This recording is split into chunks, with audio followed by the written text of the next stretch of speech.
It is our pleasure to be joined by the best softball coach in America. Patty Gasso is in the house. What's going on, Coach? Well, nothing. Just getting ready for the most enjoyable part of the season. So it's Yeah, about it. there's no doubt about that. Everyone is, the state of Oklahoma is on fire for softball right now. And Coach, I wanted to start with this. The kind of the mantra for the program is the championship mindset, right? And that is what this time of year is all about for you and your players. What does that championship mindset entail for you? A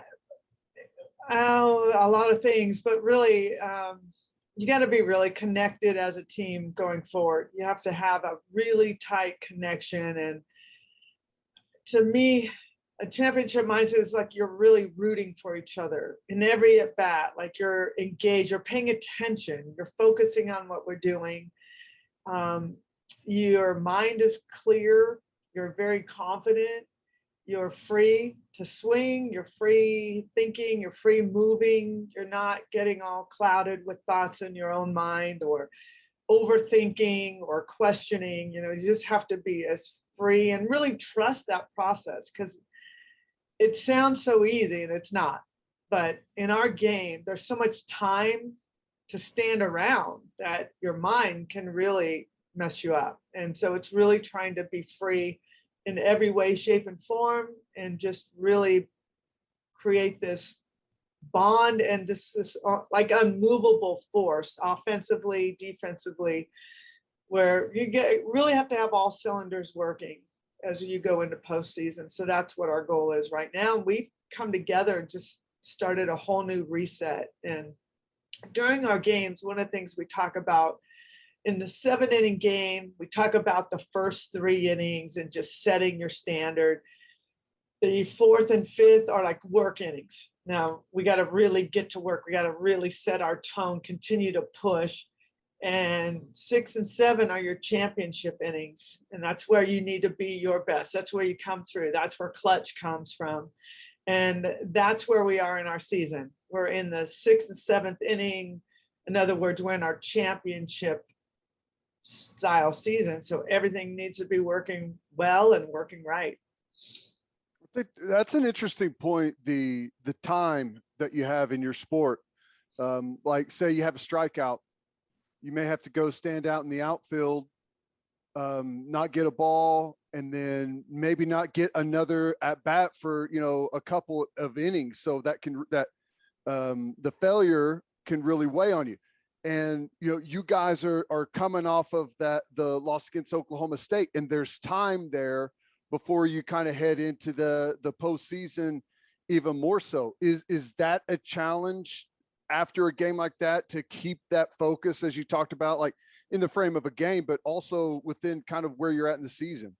Yeah, it's not a challenge. It's a quick, real reset. The team was not happy with the way they played. They were not happy with the outcome.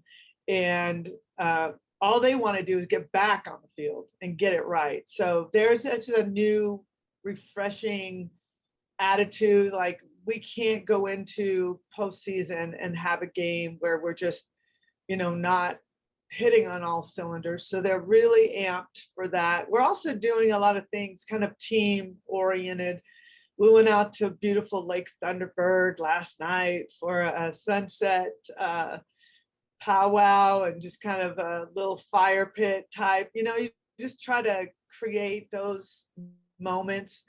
Jocelyn Allo made a comment last night that got her a little emotional, and she's like, I'm scared of what my future looks like because this is all I've known for 5 years. So you're starting to hear some real comments, real human comments, because it's almost like we've been robotic through the entire season, like win another game. So it's just nice to hear them let down their guard a bit. And those things you can take to the field with you. You're fighting for the person as well as just the university or just, for advancement. So I'm anxious. I'm excited. They really look a little bit different once that game on Saturday, we got back to the field. got back working. They look fresh. They look ready. I'm really excited about this.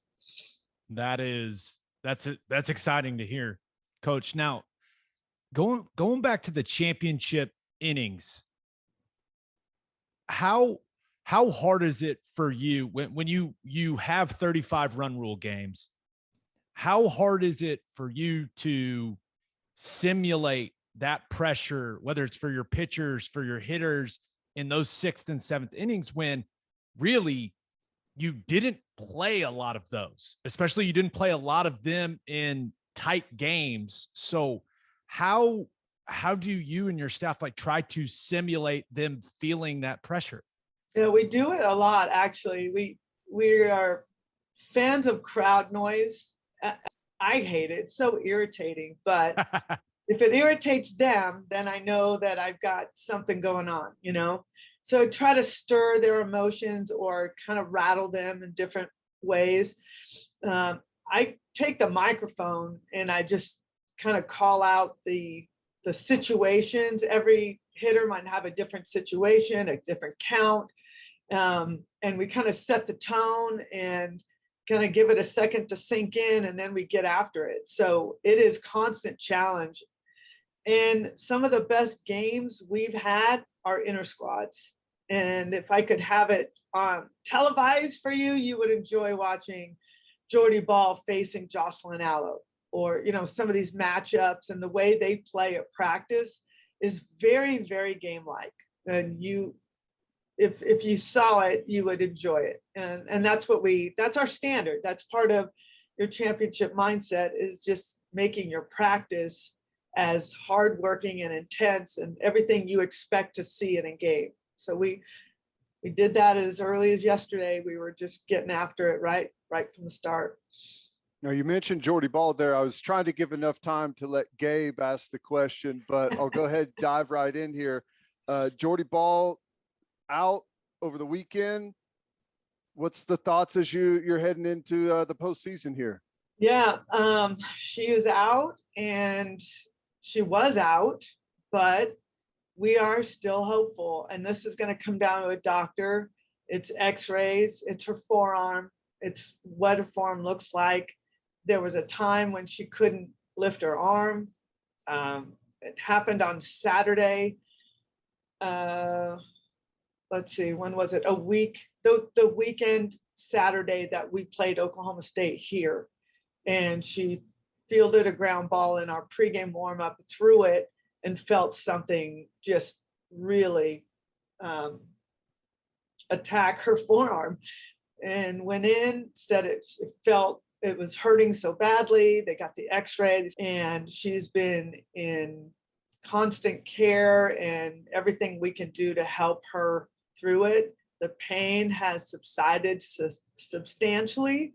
Her x-ray happens today, and it's going to come down to the doctor, and it's probably going to come down to pain tolerance and what she can handle and what she can't. Right? We don't know yet, but it has been done, and I know that for a fact because I talked to one of the best pitchers that ever played our game, named Jenny Finch, and she finished a season 32-0 with a fractured forearm. And she talked me through what it felt like. And so I'm not going to have Jordy do anything she's not ready to do. I'm not going to have Jordy do anything the doctor doesn't agree that she can do. So we're ready one way or the other. Right now, our mindset is we're doing this without her. Everybody step up. Let's do our thing. If she is able to pitch, it will just be a bonus for us. That's certainly a massive storyline going into the regional, Coach. So with Jordy's status being uncertain, how does that change the preparation for Nicole May and Hope Troutwine? It really doesn't. I think they know they're capable. They've showed it. They handled it. Our home weekend, they handled it well at Hall of Fame. The few things that we had problems with, one was based on balls, but also our offense was stagnant, and that's not like us. So we know it's not really on those two. They just need to do their job. And when they do it very well. Our offense needs to step forward and help this cause. But no, there's no boo-hoo for us, because I'm going to expect that you're going to see Jordy Bahl. I just am, by how she's made differently. She is made differently. And there's going to have to be something so substantial to keep her off the mound. And with the way things are going right now, it looks more hopeful than it did a week ago, for sure. That's good news. So what do you think about the draw for the regional and just kind of the overall, like the scope of the country this year, and what you see from some of the top teams, and what you think this year's tournament's going to look like? I think the committee did a really much more thorough job. To me, it seemed like they did their homework. They were watching games. Everybody cares first and foremost about their own, and I know ours is tough. Texas A&M plays in the best conference in the country, and you might have more losses than others, but you're also playing tougher games than anyone else. So they are not afraid of us. They know how to win, and win big, as does Minnesota. We played them earlier, but they've had success against Northwestern, who's their a top 9 seed. So I know we're going to have to be very good in this regional, but as I look, there are some that might be a little bit softer than others, but that seems to always be the case. Always seems to be that Alabama has a softer one. I don't know if it's because of where they're located and travel partner, what matches up. It tends to work out in football the same way. I don't, it's strange. It's real weird. I don't know, but I think there are no big, like, what? And last year there was more than a few of those, and we were involved with one of them with Washington. So I feel like it was thought out much better, and relatively fair across the board. Patty, when you guys get your regional, right? When the selection show happens and you see what the draw is, what is the process like? What are the next steps for you and your staff? Like, how do you approach when you know the teams that are going to be in your regional? Like, take us through kind of what that sets in motion. Yeah, well, as soon as the team leaves the house, then we sit around my kitchen table and we just all have our laptops out, and we're pulling Patrick, our SID is pulling all the stats for us. We're calling coaches that we know have played. Some of these we're getting inside information. You've got all the 643, the spray charts. You've got all kinds of technology that we are signed up with that brings us all this information so that we could put it up on our screen yesterday and show these athletes what we're dealing with, from every pitcher that we're going to face to, every stat, every number, every tendency.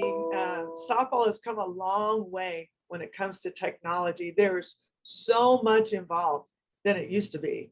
You start, everybody's looking at video. They're picking up like 2 games from Texas A&M, another grad assistant's picking 2 others, and we're just gathering all our information together. Again, just trying to use what we see on video, but also what technology brings us as well. So it's a process for sure. To that point, you mentioned, in the Oklahoma State game that the offense was a little stagnant.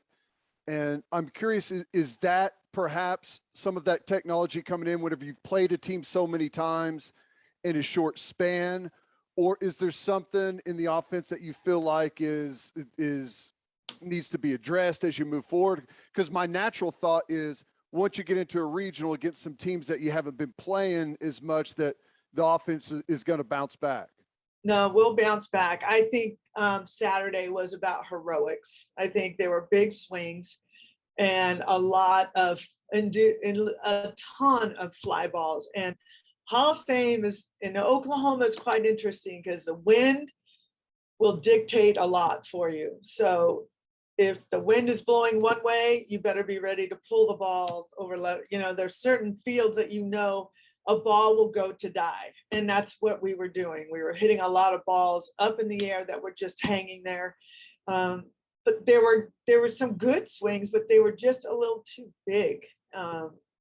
And if we would have hit the ball a little bit harder on the ground, thought we would have had more success. But that's kind of unlike us. But when you're on a big stage, sometimes you can want to be that hero. And it didn't work for us. The wind, it was heavy. The air was just so heavy that balls weren't going out. We hit some hard, they just didn't go anywhere. So the contact is good, but sometimes too, we're just chasing when you're trying to be heroic, we're chasing balls out of the zone and just not squaring things up the way we're used to. Now I give credit to their pitching staff. They did a really good job against us. But we brought it back to Norman and we've made some adjustments, and I think you're going to see a big difference. Coach, I know that the most important portion of the season is here moving forward, but as you think about the regular season and what the team accomplished, who are a couple of individuals maybe that kind of outperformed your expectations coming into the season, where you're looking at it now going, man, she played really, really well. Maybe I didn't see, that high level of play coming. It's hard to answer that because so many of them are returners that I knew so much about them coming in. I think what part of our problem was our numbers were so fantastic last year that some of our athletes have been chasing those numbers and the opposite has been happening. So I would say the newcomer, Alyssa Burrito, has come in and solidified the left field position and really done a good job, like second half of the season and in conference, hitting the ball very well, coming in clutch. Lindsey Elam was on a tear where I think she hit like 4 or 6 home runs in a row consecutively. So all of them have had spurts, but I feel postseason notoriously brings out the best in our team, and they know it's at stake and it's exciting and they're playing at home. I just feel there's going to be a lot of different heroes these next 3 weekends. But they're all doing what I expect just because of what they've done the year before. And they're that good that anybody could be a hero at any time. We don't have to wait for Jocelyn Allo to hit it out. This team has hit over 115 or 112 home runs, which is throughout the board. I mean, from Grace Lyons, Lindsey Elam, top to bottom of the lineup, anyone could change a game in one swing. And so that's what we're looking forward to. I think it's so cool. I know you got the new stadium coming and some upgrades as well coming, but you've got the regional now. Did you ever imagine that you'd be watching a game and you'd have a couple hundred people or however many people, just not standing room only, waiting outside, watching, just that it's grown so big? It's just so cool to see that happen. Yeah, I've been here for 28 years and started over across the street at Reeves Park, where there was maybe 50 people in the stands and they were afraid to sit on the wooden bleachers because they would fall in on them. So we literally, to me, it was like being on a blacktop of if you had a basketball court, you're playing on the blacktop. Moving over to Marita Hines Field, definitely it's like stepping into a 2-story house now. Look at us. But we just can't accommodate everyone. So the home run village was a thought of ours last year, and that's turned into probably 700 or 800 people out there, not even in the stadium, but just wanting to be part of the sounds of the stadium, watching us on a big screen TV, hoping that someone hits a home run so their kids can chase it. It's really looks like a really fun environment out there.